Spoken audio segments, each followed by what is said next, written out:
know. Wow. I feel like this is the first time we've like filmed properly in this new place. Remember our last conversation and our old class? Hi, welcome back. If you're new around here, my name is Hannah Martin. So prim and proper. Welcome back. If you're new around here, my name is Hannah Martin.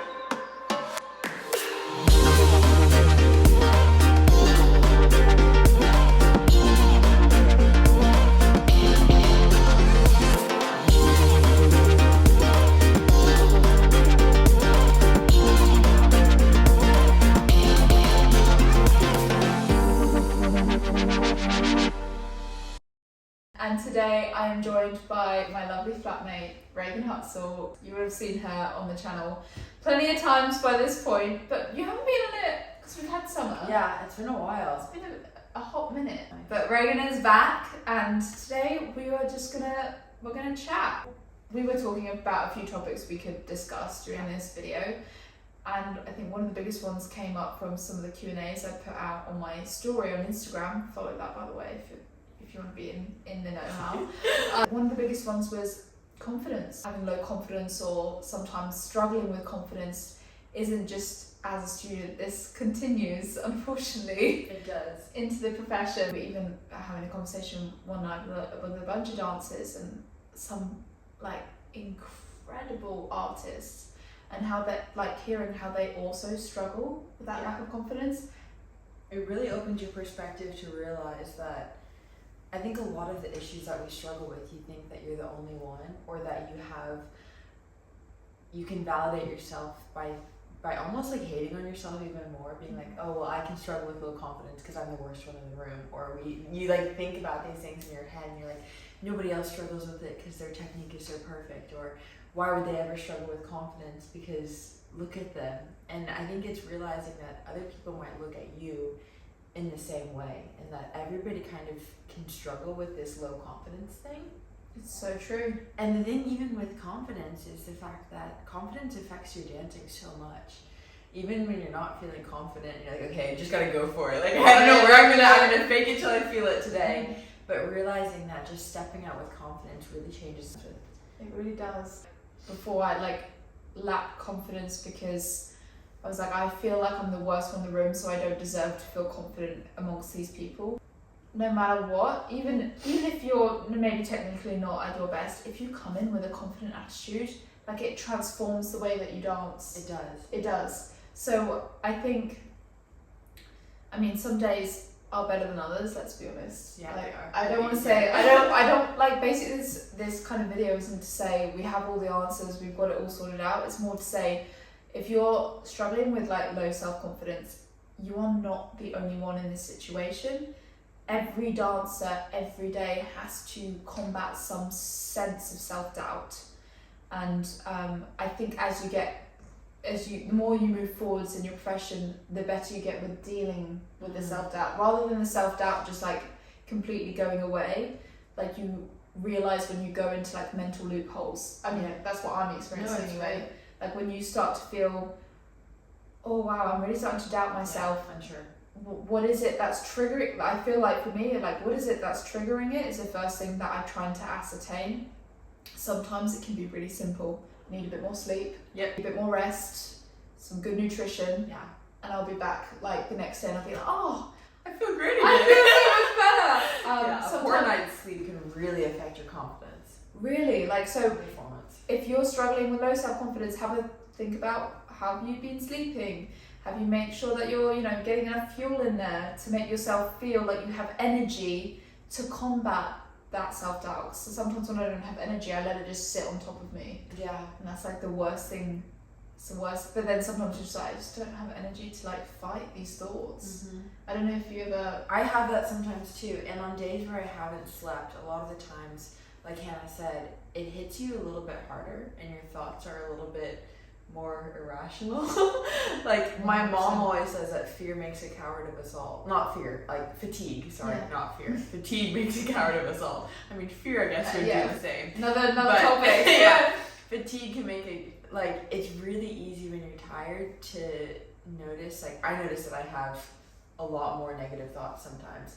But on those days, sometimes I just try not to entertain them. If I don't necessarily have to do, like, the energy to deal with them, I just try to say, okay, today we're really tired, so instead of kind of like negotiating or entertaining these thoughts or trying to speak to them, today I'm just gonna like leave them in the corner. I'm not going to try to entertain them and kind of carry myself down a negative loophole, because to be fair, my own thoughts are like the beginning and the ending of my suffering in this kind of area. Yeah.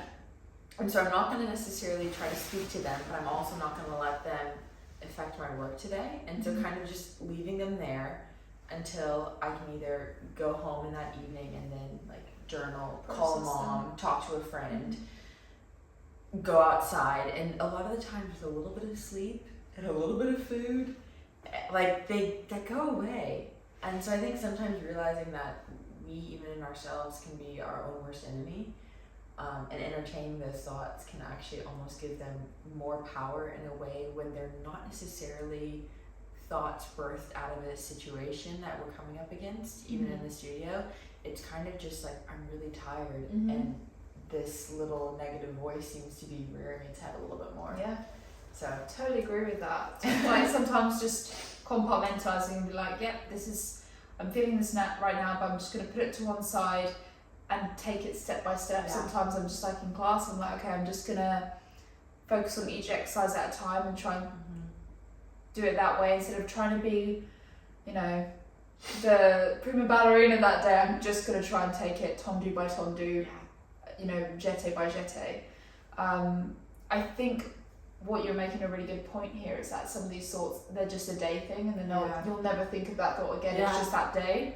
But like also, when you know that you have to combat something a little bit bigger, is when it's a thought that comes back again and again, and it like a trigger that blows your confidence each time that something's said. For example, for me, a trigger has been like if someone made a comment about my feet.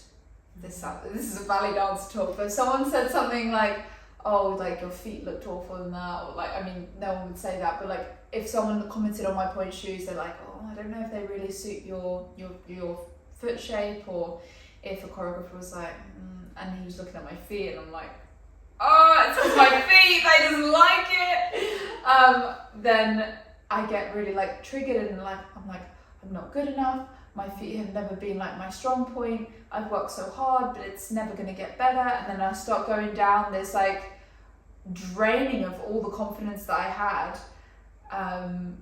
And then this is kind of my nature. I obsess, like, because I have bad feet, I'm a bad dancer, and no one's ever going to want to work with me. I'm never going to be able to reach my full potential because I can't change the shape of my feet.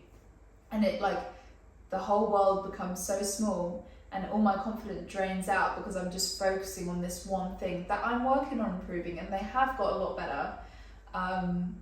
But yeah, that's for me one of the biggest triggers that I have to, when they come, I've now got like a few things in the bag saying like, no, they are better, and I am experimenting with different point shoes to see how I can best manipulate the feet that I have. And actually having the nicest feet, especially with the kind of rep that we do, like it's not the be and end all of everything. Like you can be a fabulous dancer and have bad feet. Like there's some amazing dancers out there and they don't have the crazy arches. Feet. I mean, Tyler Peck has lovely feet, but not like, she doesn't have like bendiest feet, and Tyler Peck is one of the most incredible dancers on this planet. So just knowing, being more rational with those triggers, I don't know, it's still something I'm working on. That's really good. I also find that whenever I come up against these moments in the studio recently, like you said earlier, being present. I notice that if I'm living in the future or if I'm living in the past, you can't really change anything. You know, you can only really focus on the present. So sometimes even like closing my eyes and being like, okay, in this moment, like what does my body feel like? Sometimes like getting back into my body gets me out of my head a little bit. And as dancers, like our bodies are our instruments, but like really like taking time to like check in with myself and then asking myself, okay, what do I want the outcome to be? So I feel like sometimes if in those moments when your confidence is shaky, you almost start to want the outcome to be bad. I know that sounds kind of weird, but you almost want to like prove to yourself that you are this bad thought that you're having. Yeah. Which is really crazy because if we think about it, that's not what we want the outcome to be, right? We're harping on ourselves because we want perfection, which perfection is never attainable. Really, like even the most perfect dancer probably doesn't necessarily think that they're anywhere close to perfection, and nobody really has it all. But it's in that moment being like, what do I want the outcome to be? Mm-hmm. Do I want the outcome to be me not dancing at my best? Or do I want the outcome to be something that if the audience saw it, they would walk away with an experience that would inspire them or enlighten them or maybe bring them some joy that day? What do I want the outcome to be? Do I want the outcome to be my best dancing, or do I want the outcome to be a reflection of the lack of confidence that I'm feeling right now? Wow. And so I think sometimes, like, asking yourself in that moment, if I'm in class, I'm starting to diminish my confidence. I go out on the floor, and I don't know if anybody else experiences this, but when I'm starting to dance less confident, I dance way worse. Like, I fall out of pirouettes, I'm really messy, I don't have any artistry, I get really internal. Like, I can't necessarily open my eyes and like there's no artistry that comes in. I like go into this little hidey hole of like self. I can't get the combinations if I I'm like, is this a step? Is Yeah. And then you hesitate and then and like you have hesitate, like all of those things come up. You're wobbly in a dodge. I heard one time this quote that somebody said that you can't be self-conscious and God-conscious at the same time. Wow. So you can't be like feeling this like massive self-awareness of like doubt and fear and anxiety and all these things, and also be thinking about like, how can I serve the Lord right now? So that like taking that into the studio and dancing has like also affects that outcome. So it's like, what do I want the outcome to be in this moment? And then saying like, okay, those negative thoughts are there, and it is so hard, and you don't always get it right, because like in those moments you have it's hardest to like have the energy to want to put yourself out, but something about like being present and being like, what do I want the outcome to be right now? And if you really just are like, to be fair, today I just need to feel it and get through class. Like sometimes you just gotta get warm for your day. But other times it's like, what do I want the outcome to be?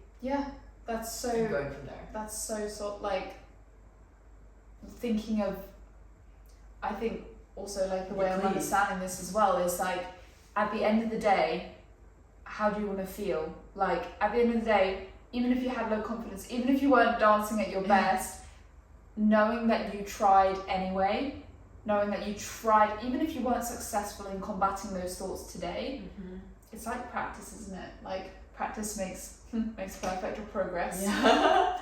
And like you might not have overcome them today, but tomorrow when they come again, you'll be that little bit stronger. So each time that you decide that you're going to combat them instead of just let them overcome you, it's like practice. So each day you're getting a little bit better at being like, no, I'm not going to listen to those today. I'm not going to let those affect me today. They might still affect you a bit, but the next day you do it again. I'm not going to let them affect me. And again and again. It's a practice. It's a choice. I definitely think, confidence is a choice. And you're the only person who can actually make that decision. There is things that can make it easier. For example, you can have affirmation from other people, which can certainly boost your confidence, but you're not going to get that all the time. And I'm telling you, in a company, you're not going to get that all the time. You have to know your value and know your worth, and know that no matter how good anyone else is dancing or how amazing anyone else is, that shouldn't affect your value and your confidence. So I think that's something I've had to work on a lot, because I'm looking around. Everyone is so incredible. And that can really be like, well, then that means I'm awful. That means I'm terrible because everyone else is so good. No, you're great. They're great. Everybody's great. And everyone brings, I always say this in every video, but everyone brings something so individual and unique. You're and like, if you lose your confidence, you are basically giving away the power of that uniqueness, because you're basically saying, I don't think my individuality, my uniqueness is enough. But if you bring that confidence, you are actually bringing your greatest strength, which is your uniqueness. Ooh, yeah. come on. Yeah. That's so good. So like, don't give away your power. Exactly. Setting yourself up well for confidence too. Mhm. Picking a good leotard. Yeah. Oh, yes. That'll help your Changes confidence. my day. I don't know why. It shouldn't do that much. Yeah. But when I'm in a good leotard, I mean, it's because you have to look at yourself in the mirror all the time. If I think, oh wow, like I like how I've presented myself today. That also, there's those small things that you can do to kind of help. Mm-hmm. Like wearing a nice leotard, presenting yourself well. Like if you Putting like on to put on a bit of makeup, then you can do that. Like recently, I've been actually doing my hair like a little bit more slicked back. At one point, It's really cute. at one point I was getting a little bit like, but I was like, actually no, I want to feel like sharp today, and like somehow putting my hair back and like putting a bit of hairspray in it makes me feel a little bit sharper because I'm presenting myself how I want to be today. Yeah. So I think that can sometimes also, those kind of more outward things can actually also help with the inward. Practical tips for confidence. Practical tips for confidence. Yeah, like set yourself up Have well. a good pair of shoes. Yeah, good pair of shoes. Sleep. You can't always control that one. Yeah. But sleep is good. Pair of shoes. Leotard. If you wear earrings, like if that makes you feel confident, This put is a pair of earrings Reagan's on. ones for me. Kendra Scott, you can sponsor us. Please, we wouldn't mind more earrings. Like a little bit of lipstick. One of my like coaches was like, sometimes you just have to go put some lip gloss on, and it makes you just feel a bit better. I think it also shows respect for the work that you're about to do. One of the new dancers mentioned this actually. Yeah. Because we're quite a clean company. Like for company class, everybody is really quite neat in terms of like, I don't really know what a whole lot of other companies are like, but a lot of the times dancers have like pink tights on, a nice leotard, a skirt once we get to center, and like everybody is quite like quite clean Put when together. they come to class. Together, And I've never viewed it this way, but she was like, it shows respect for the work that you're about to do. Yeah. And so I think sometimes like respecting yourself before you even get into the studio, if you're struggling with confidence, I know that helps me a little bit. Yeah, 100%. And for those of you who have asked for like different scriptures and stuff, there's a couple of scriptures I'd love to share here that have really helped me during class. That's good. Come on. So 2 Timothy 2 verse 10, try to present yourself to God as one approved, a worker who does not need to be ashamed and who correctly handles the word of truth. And kind of that scripture talks about like presenting yourself to God as one who doesn't need to be ashamed. I feel in class sometimes, because my level, I felt like it wasn't high enough. I felt so ashamed of myself even walking into an exercise next to people who were so much better. And like God doesn't want us to walk into situations that way. We're already like walking in defeated if we walk in with shame.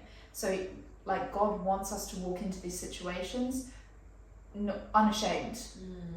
Like aware of where we're at. I was aware that I had a lot of work to do, but not ashamed that there was work to do. I'm like, this is why I'm here. This is why I'm in class. Like, if I was perfect, why would I even bother, So, like, coming to situations unashamed can really help. That verse really boosted my confidence, because even if I wasn't approved by other people, I knew that I was approved by God. And ultimately, that's really what matters. So good. And then the second one is, do not throw away your confidence, for you will be richly rewarded. Rewarded. Make sure to persevere, so once you have done the will of God, you will receive all that he has promised you.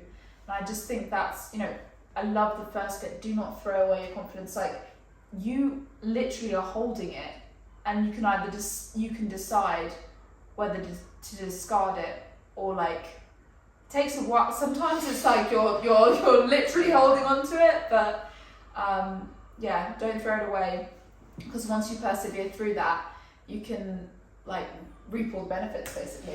Yeah. So good. So those 2 scriptures, memorize them, and I took them into class. And I remember sometimes, like, I can actually remember the times when I'm like going into an exercise for adults, and I'm like, do not throw away your confidence, for you'll be richly rewarded. Like, I'm literally going through it in my head, and it really, really helped me. And positive affirmations, if you've never really read scripture, and positive affirmations are what works for you. That's also a great, just having a few go-to sentences that when those thoughts come, you can be like, yeah.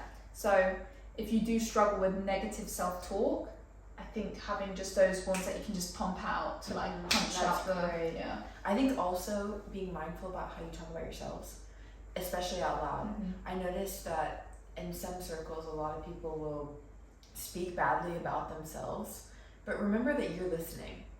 I think that's the biggest thing, is that if you speak a negative word about yourself, especially if it's out loud, remember that you are listening. Like, if I were to speak a negative word about like a friend who was right in front of me, and say I didn't even, like, a lot of people like talk and gossip is an easy thing to fall into, but like if you were to say something in front of a friend that would be hurtful to them and they were listening, think about how they would feel. Remember that you're listening when you speak poorly about yourself, especially out loud. And so sometimes, especially when you were talking about affirmations, speaking things positively about yourself out into the atmosphere, remember you're listening to that as well.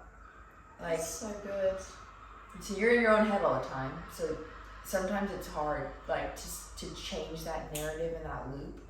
But like you said with affirmations, we have a walk to work. So there was one morning that it was just on a loop, man? Like, it was on a loop from the second I woke up. Replay. Yeah, and so I was like, I went to YouTube and I was like, positive affirmations to start your day. And I was walking down the street like, you are bold, you are brave. Yes, girl. I probably looked psychotic, like with my headphones. You are bold, you are brave. Like my bags over my Sometimes shoulders. you gotta do it. Yeah, but you do. Or like, and if you don't have, for students, time is of the essence. Like, time is something that you just wish you could buy more of. So a little moment in the shower, like pop them on when you're in the shower, just like, or making your breakfast or doing little things like that. Sometimes I noticed that taking time to just kind of speak positively about yourself in the mundane, because you're listening. So that's so solid advice. Yeah, your body's got a brain. Wow. Guys, I hope that this was helpful for you. I mean, thank you so much for listening. If you made it to the end of this video, comment this emoji, because you are the real deal, the real motivators. Also comment down below if there's any other subjects you want us to open up about. I think it's super important to be vulnerable about these subjects, because I don't think it's spoken about enough. I feel like that's such a generic phrase to say, but honestly, I think like having these conversations, even now as professionals, is helping me so much realize that we're not alone. Like, we're all in this together, and somehow that makes, sharing different ways that we cope and we react to these situations can help. So anyway, if anything did resonate with you, we'd love to hear your thoughts, so please let us know in the comments down below, and make sure to click the subscribe button for more content like this. Reagan, anything else you want to say? Yeah, no, you pretty much covered it all. I missed you guys. Thanks for listening to us have a good chat. Because we've enjoyed it. Oh, we have. This is great. Like, we get to just chat for half an hour. It's great. Are you ready for the phrase? Yeah. Here we go. Dream big and make it happen. All right. Always say it. Dream big and make it happen. Thanks, guys. Mwah.